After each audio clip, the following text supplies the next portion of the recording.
The following program is sponsored by the Today's Home Remodeler television network.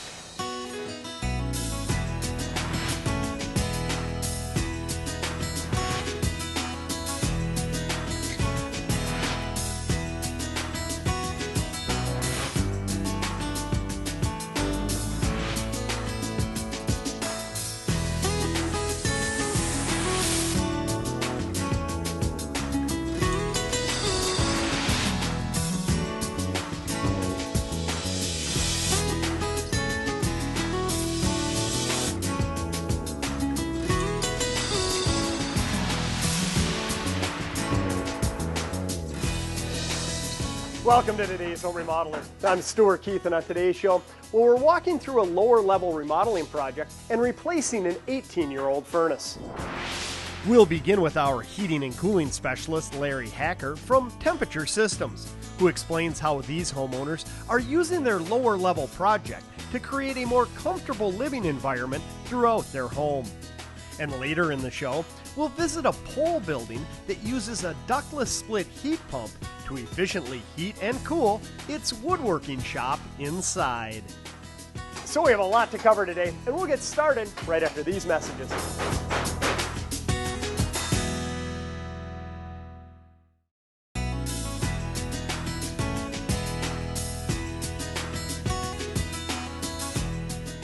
Oh, what a beautiful setting out here in the country. Oh, it's gorgeous. And, you know, we were just talking to the homeowner up there, and it sounds pretty exciting for them. They're going to be finishing off their lower level after, what, 18 years of living here? Yeah, that's what they told us, 18 years. So it's a typical homeowner at this point, 18 years in the home. They really realize today how they're going to use the space. And the nice thing is with 18 years and what she described to us, when this home was built, turns out we found out that it's not as comfortable of a house as what it was intended to be. And the heating system that was put in heated the home, but not to their satisfaction. Sure, and the heating side is one aspect, but remember how hot it gets here in the summer, she was saying, and the upper level was always hot and downstairs was freezing. Yeah, it's typical from the standpoint of a two-story home, unzoned, single heating system without control other than in the one main level. So they have one thermostat in this house. Now they're going to be finishing off this lower level, and they want to be comfortable down here year-round as much as what we found. Their second floor, they're hot pretty much year-round as well. Sure. They're hot in the winter and really hot in the summer. So they've talked to their heating contractor. They're going to redesign the system to better match their application and how they use the home. So this will become a fully finished basement. It's going to utilize then a zone for down here. They'll have a separate zone on the main floor and then a third zone on the upper level. So each floor will be conditioned individually. So as they utilize the space, they can now be comfortable. Boy, and it's probably not that all uncommon out there, because back, you know, you think back 18, 20 years ago, a lot of homes were being built rather quickly, and it didn't seem to be top of the mind awareness for a lot of people. They're like, well, just throw in a furnace and an air conditioner and I'm going to be fine. But we know so much more these days. That, as well as it's the normal, they talk to the contractor that builds the home. Aesthetically, that's what they're looking for. Countertops, things like this. The heating system is generally the last thing anybody ever considers. The catch is, though, when you're uncomfortable, what's the first thing that comes to mind?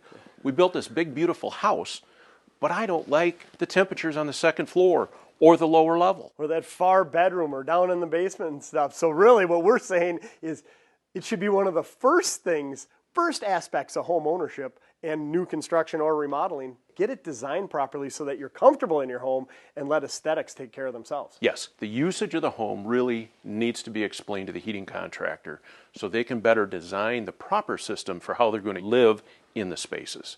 Well, before we get into the HVAC side of this remodeling project, let's talk about what they're going to do here, because it was pretty cool, her plans for, you know, the future use of the space. Yeah, when you take a look at this, the post you're even leaning on, they're going to be eliminating these two columns. They're going to be basically freeing up to make this one huge, large room. It'll be L-shaped in the end.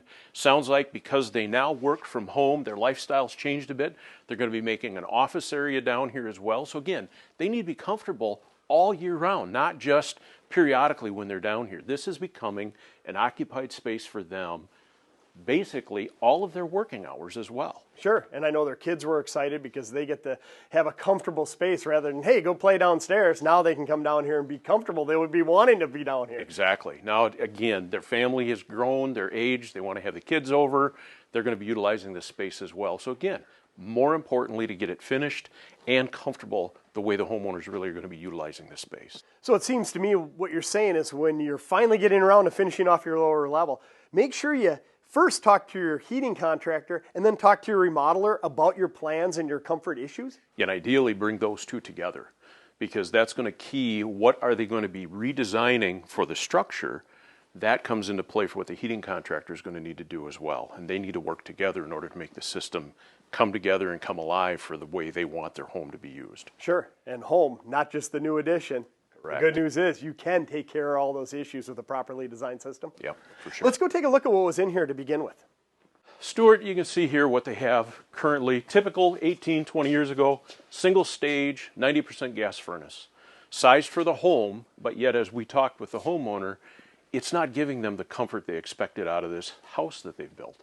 So, since they're remodeling their basement, are they going to actually be replacing this unit? Because when I look at it, it looks in perfectly good shape. It is still operating just fine. The catch is it's 18 years old already. So you're at or close to the end of the life of the system. From an economical standpoint, we're better off, since we're going to be upgrading some of the duct system and things like that to give them the zoning, we're going to go ahead and upgrade the heating system right along with it. So a new furnace, new air conditioner or heat pump in this case, with air-to-air heat exchangers and all different types of things that they're going to work on. Okay, and talking to the homeowners, obviously at the forefront were the comfort issues they were experiencing, and she had mentioned that they're planning on living in the house for a while, so now it made the most sense is what you're saying. Since you're remodeling, and it is 18 years old, really two different factors there, good time to replace and get the latest technology and get a system that's going to satisfy all your needs. Yeah, definitely. The other thing we need to keep in mind too is when we're working on the ductwork, you have to remember down the road, this is going to be a finished ceiling. Now is our time to get access to the ductwork, to do all of the things right up front, and at the same time upgrade the heating system. So now they'll have a new system to better match exactly what we're going to be doing with the zoning and to increase their overall operating efficiencies. Well, you bring up an interesting point there. They're going to be not only replacing this, but they're going to have to change out some of the ductwork. It's not as simple as just punching in a register? No, it's not as simple as just punching in a register. They're going to actually have to add some ductwork. They're going to utilize what's here and then adapt another trunk duct to be able to tie in for this other zone down here as well as upstairs. And with those comfort issues they were alluding to, it probably isn't just the furnace's fault. It probably, the whole system wasn't designed properly back 20 years ago. Right, exactly. That was the typical thing, is they would put a furnace in, you've got a box that puts heat out, and that's typically what they looked at. Now they realize once they're in this beautiful home, why am I not comfortable upstairs? Why am I not comfortable down here? Now is the time, let's look at the entire system, and that's the beauty of how they're going about it, involving the heating contractor along with the builder all at the same time. Makes total sense to me. I know they're excited, and this is going to be awesome to see the end result in our next segment.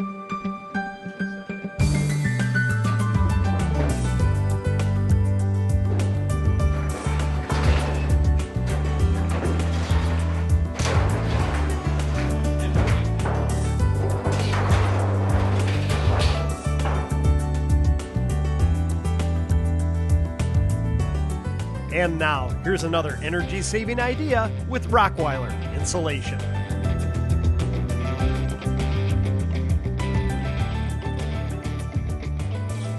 Oh, Brian, beautiful house. It must be about 60 years old? Right around there, 50 to 60 years old, Stu. And I see your crew's busy at work here. What are they up to? So today we're down here in the basement, and we're actually air sealing and spray foaming the box seal area. Okay, so you're actually spray foaming it. I know traditionally speaking, most of the time you would see fiberglass batting cut to size and stuffed in there. That's usually what you do see up there, Stu. That's the standard as far as codes go. You would see a fiberglass, yellow, pink, whatever color bat stuffed in there. The problem with that is the fiberglass bat does not stop the airflow, so you can still have quite a bit of air infiltration, heat loss, and stuff like that. Really, so it does a good job of filtering any air coming into the home, but what we as homeowners really want is to seal that area, and that's what the foam does? That's right. Once we get that spray foam sealed up on that back plate and then come back over the actual sill plate itself and the foundation, we get a good air seal there. That way no air is coming in or heat going out. And along the lines of energy efficiency, the homeowners are going to probably experience increased indoor air comfort. Yes, you're going to definitely have much better comfort from sealing that off because you don't have that constant exchange of inside-outside air. The other thing they're going to get, Stuart, besides the energy efficiency and the air sealing, they're going to stop those pest critters, those bugs from getting in all those nooks and crannies because they're now sealed. Sure, and as I recall from past shows that we've done, the rim joist all the way around here where the box sills are, that's probably the biggest area of heat loss in existing homes. Well, it's where the house starts to get built, Stuart, so everything goes up from this point and gets built. So yeah, it's one of the leakiest points in the house. So whether I have a house that's 60, 70, 80 years old or brand new, I should really consider spray foaming the box sills? Absolutely, Stuart. It's a very good investment. Okay, so what can I expect as a homeowner when I contact your company and they come out to do this? So first, like anything else, we send the estimator out, they evaluate it. Then when our crew shows up, the first thing they'll do is they'll come down, they'll actually remove that old insulation from there, bag it up, and then we come through with a shop vac to make sure any loose debris is removed so the foam has a good adhesion to the back base there. After that, they go ahead and install anywhere about 2 to 3 inches on average of spray foam in there. It's sealed up. A couple hours later, the house is back to the homeowner, nice and energy efficient. So fair to say that in most cases you're in and out in a day? Yes, most of them are about 5 to 6 hours easily. For more information on this and other energy-saving ideas, be sure to check out the full video library at rockweilerin.com.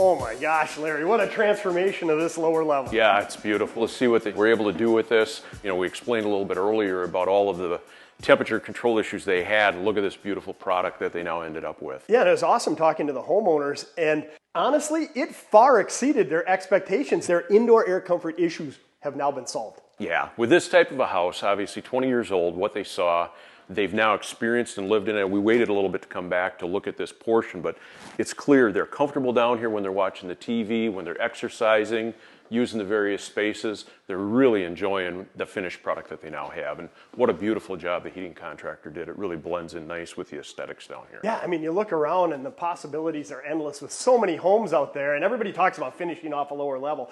But let's be clear, you don't have to take on a lower level project to solve the indoor air comfort issues that these homeowners were experiencing. Right. And again, in the summertime at the far end, upper level of the house, it was always so hot. Mm-hmm. Down here, it seemed to always be freezing. And with all that stratification, they thought that, hey, that's just home ownership. Exactly. And in reality today, and even 20 years ago, the possibilities to be comfortable on each floor, each area that you're in is there. They've been able to do it here. And as you indicated, we could have actually done this here years ago. It didn't have to be when they decided to finally finish this lower level. Sure, and you look around, contractors did a wonderful job. Not only the general, the carpenters that were in here, but the heating professionals. I love the HVAC system is buried into the ceiling. You can't even notice it when you walk down here with the registers tucked up there. They did a beautiful job. The registers blend in nicely to the aesthetics. They did a great job here with all of the ductwork hidden up behind. Very, very nice job. Well, let's take a look at the system that they elected to go with that solved all their issues. Take a look. They actually went with a nice upgrade. They went with a full hybrid heat system, which actually uses gas heat along with an airside heat pump. Works out very, very well. We're actually looking at the back side of the furnace. Boy, those hybrid systems too with the air source technology, they're really efficient, aren't they? Super efficient. So you've heard of hybrid cars, electric gas combo. That's what they did. Utilizing electricity for the mild seasons in a form of a heat pump. And then as it got colder out, like this winter was extremely cold, sure, then the gas kicked in and took care of really when the extremes were occurring. So they've got the best of both worlds. It really gave them a very efficient system to heat and cool this home with that. Sure. The other thing they did is they went with an air-to-air heat exchanger to be able to freshen the air up. That was one of the things that they commented to the heating contractor. They'd like to freshen the air up in here. It's a very tight home. So they noticed they weren't getting adequate ventilation. They can now do it controllably. And an air-to-air heat exchanger you go back 25, 30 years ago, they weren't very common. So in the last 10, 15 years, these have become more common. And Yes. I've experienced them personally, and I wouldn't live in a house with Yeah, them. and actually, Wisconsin does not require it as a code, but many of the other states today are putting those in as a requirement now in any new construction because of how tight we build. Sure. The other thing they did is they opted for UV lights, which you'll see them illuminated here. They went with a very high-end filtration system so that they can filter the air all of the time. In fact, the fan on this furnace, they really don't shut down. So they do constant cleaning of the air so that they have less issues with allergies and those types of things. So they've got the blend of all of these. Sure. And the other thing they did is they went with zoning, as we talked. You can see a couple of them up here, the little blue boxes. But what that does then is each floor is controlled separately. So I can control the lower level for one temp. They can have the bedrooms controlled at another temperature. They're comfortable anytime they're in certain locations. So it really aids comfort, and it also aids in efficiency. Yeah, and now this is obviously a brand new system. They had a heating professional actually come out and look at it, and they're the ones that suggested, saying, hey, it's only 20 years old or so, but it's a really good idea since you're doing this remodeling project. Absolutely. Put a new system in, work that into your costs, and enjoy the benefits, and boy, are they ever. Yeah, and it worked out well because the contractor they started to talk to for the upgrade down here, when he heard that they had some issues, he said, it's time, let's bring in a heating contractor. And then at that point, they really connected all of the dots before they went ahead and framed and finished everything off. So it was really a good combination and a good time frame to do that. Worked very, very well for them. Stick around. Next, we'll see how a ductless split system is used to heat and cool the woodworking shop inside a large pole building. But first, here's this week's plumbing tip. Well, Stu, here's a section of lead pipe that I just removed and we replaced with brass. Wow, you said lead pipe. Is that very common? Actually, there's quite a bit of lead like this that's used for water services in this area, and it's very common to see this material coming up out of the floor. But you know, when I hear lead, I get concerned. I mean, lead can be very harmful to one's health. Do I have to be concerned as a homeowner if I have a lead pipe feeding my water line? Well, lead is a concern, but in this area, the good news is after a few years, get a mineral scale buildup on the inside of this piping, and most of the lead leaching stops. Okay, and so that lining inside the lead pipe will stop any of the lead from leaching out that could possibly affect us. But what about throughout the rest of my house? Some of this pipe looks to be pretty old. How do I know if that's lead? Well, we look at the building, and in this home, we actually do have some old galvanized pipe, which is iron pipe. It has a galvanized coating, which did have lead in it years ago. Because of the hard water in this region, what happens is we get a scale buildup inside that material, and the leaching pretty much stops. Okay, so if I live in an older home and I'm concerned at all, is it possible to test for it? It is, and actually we can help the customer with that. We'll take water samples from a couple of different outlets around the home. We can send that to a laboratory, and the laboratory will tell us what we have for lead content. For your next plumbing repair, visit MadisonAreaPlumbers.com. Professionally trained by Plumbers Local 75.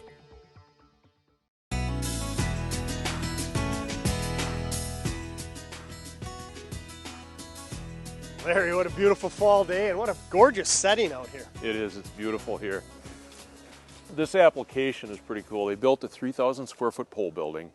Obviously was going to use it for storage, and now they've made some changes in how their usage is. They've got a nice woodworking shop inside, and they realized, how do I better heat and cool that? We can maintain humidity in the summertime. We can take care of doing a nice job heating it in the winter. Let's go inside and take a look.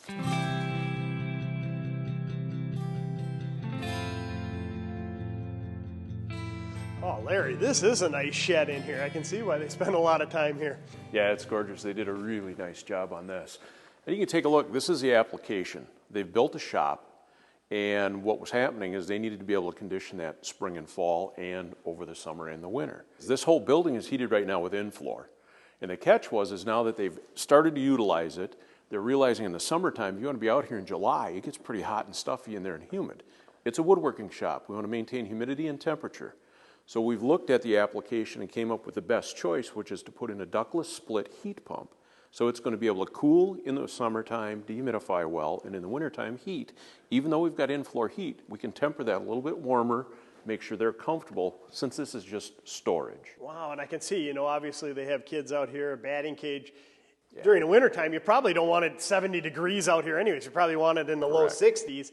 Correct. Whereas if you're in there doing some woodworking, you're saying that the ductless split allows them to turn it up a little bit from that 60, 65 degrees that they're keeping this 3,000 square foot area conditioned at. Now they can raise that to 70 if they want to. Right. They can raise it. They can keep that the temperature they want it. If they're doing finish work or what have you, they can keep it at the right temperature. Meanwhile, this is a heated storage, but at a much cooler temperature.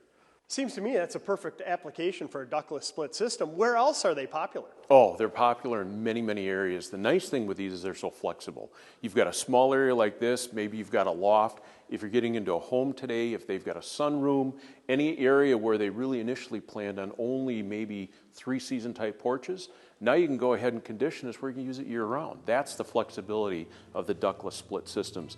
And they're very aesthetically pleasing today. It works out very, very well and very cost effective to operate. Well, let's go inside. I want to see what this looks like.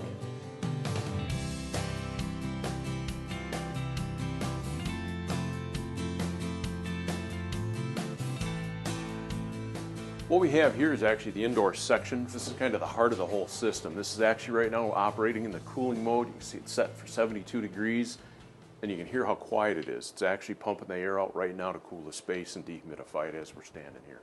That blows my mind. It is very quiet, and I can feel it blowing right out here. Now, you said this is the interior component? This is the interior component. So this is going to be providing your heating and cooling depending on the season.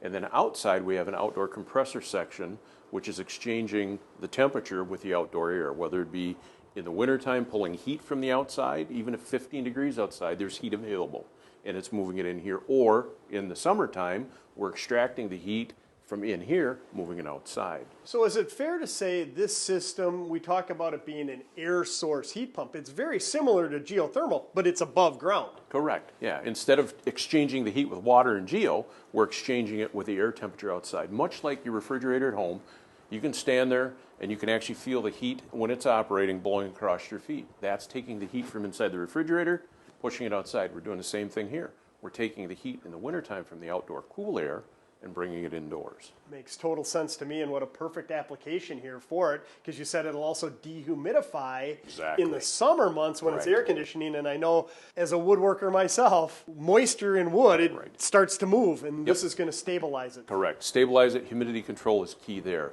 The other nice thing is you could put multiple heads like this in various parts of the spaces and still run it off of one outdoor unit.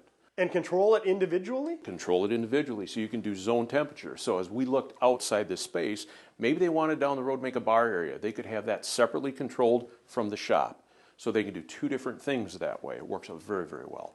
Wow, so they're extremely flexible, that's Absolutely. for sure. And when I think about the different options for a space like this, would be either, I assume, an unsightly window air conditioner, maybe some inefficient electric baseboard heating? Yep, those types of things. That would be your alternative. In this case, they're already in floor heat, but they're doing the extra things, and they realized they needed cooling in the summer, and they wanted a little bit warmer than what they maintain for the entire structure just in this portion of the building. Very economical for them. They're just heating this to a warmer temperature. So it makes sense all the way around. Now, how are these systems controlled? Oh, it's beautiful. This little guy right here, the remote, you could be sitting in your easy chair if you got this in your 3-season porch. You can be able to go ahead and control it. You find out it's getting a little warm or a little cool. You go ahead, turn it on, make the adjustment, and then we can make this particular device change the airflow patterns up and down, side to side. If I happen to set my chair in front of it, I don't want it blowing on me, I can change the angle of the diffuser, and from there, it's going to go ahead and take care of it. That's amazing. I can see the diffuser actually moving up and down. Right. You don't want dust being blown around, so you keep it up high. You put it Exactly. down when you want to get cooled off. I just love these units. And, you know, whether it's a 3-season porch, as you mentioned, a mother-in-law suite, a mechanic shop. I mean, the versatility alone with these systems, it seems like they could be adapted to virtually any situation. That's the beauty of them. They're so flexible in where they can be put and the things that you can now do with them to make areas of your home, commercial building, or in this particular case, a shop, to be able to do the things you want to do without putting a whole ducted system in. That's why we call them a ductless split. Sure, and our professionals that we had installing it today here, I mean, they made it look easy. Most of them are that easy at installations? They're pretty good, pretty easy to do. In this case, it worked out very, very well, and you saw how much time it really didn't take to put in. When you hire the right professional, they know what they're doing, they can get in here, adapt it to the particular structures that we're dealing with. This case, it's a pole building with very heavy, thick walls. Worked out very, very well to still use this type in this application. Sure. Well, again, the industry continues to evolve, and I hope this opens the eyes to homeowners and commercial business owners alike that This could be a solution to many of their heating and cooling problems. It sure can.